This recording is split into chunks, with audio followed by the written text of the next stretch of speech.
Santissima Marimar, 78 days na daw na marami nang naimbestigahan, trilyon na daw ang nakitang tinakaw, marami na daw ghost project ang nadiscover, bakit daw wala pang politician ang na-charge, bakit wala pang napreso. Ang plastic mo, ayaw mo pang sabihin diretso na dapat mahiya si PBBM. Walang dapat ikahiya kung hindi sa kanya, hindi maiimbestigahan lahat ng mga kawatan na yan. Alright? Isipin mo, 78 days, okay? Ngayon lang mayroong bagong ombudsman. Ombudsman lang po ang pwedeng mag-imbestiga at mag-file ng kaso sa kanila. Kasi yung dating ombudsman na appointed ni Duterte ay walang ginawa. So, sino ang makukulong? Ang mga hearing na ginawa sa Senado at sa Congress, wala naman yun silang mga kapangyarihan para magsampa ng kaso. They can just suggest sa mga ombudsman sa Sandigan Bayan, pero para sila diretso ang magkaso sa mga na-involved sa pagnanakaw, wala silang power na ganun. Gets nyo? Ngayon, may bago ng ombudsman. Ngayon pa lang magkakaroon ng kaso. Okay? Huwag niyong madaliin para lang masyahan kayo. Hindi kasi katulad ni Duterte, si President Marcos, na instant solution lang ang kayang gawin, gaya ng pagtukhang or intimidation, pananakot. Pero ang nakakapagtaka, nung panahon niya, matapang naman kaya siya. Ang sabi nga nung isang attorney din, takot daw ang mga magnanakaw noong panahon ni Duterte. Which is talagang nakakatawa. Dahil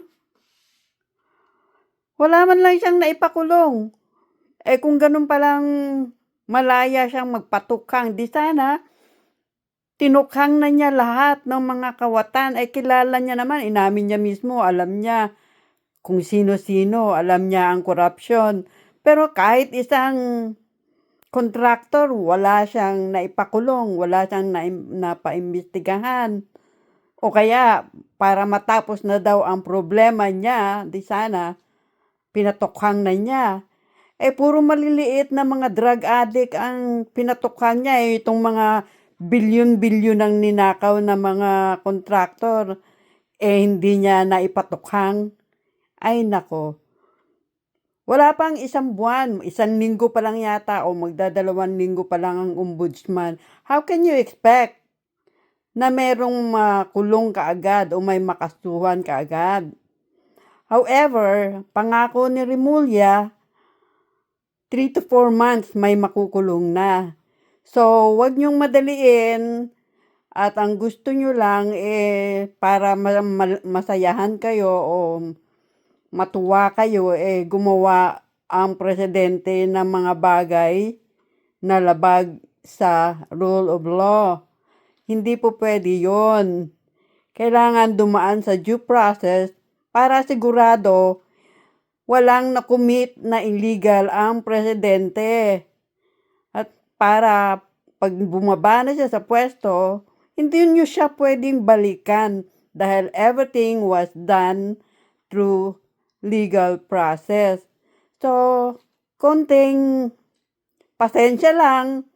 Ngayon, ang sabi ko nga, madalas sa mga bashers, kung talagang hindi kayo makapag-intay na may makulong, di kayo mismo ang magpakulong, magsampa ng kaso para makulong. Huwag nyo na intayin ng gobyerno.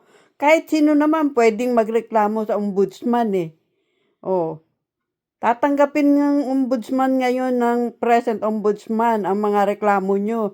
Unlike before, na wala siyang pakialam. Sino ba yun? Si Martires? Yan. At yung kanyang OIC niya. Wala naman silang ginawa. So what do you expect? Wala pang isang buwan ang ombudsman.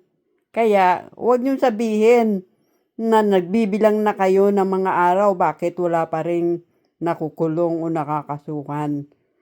Ay nako,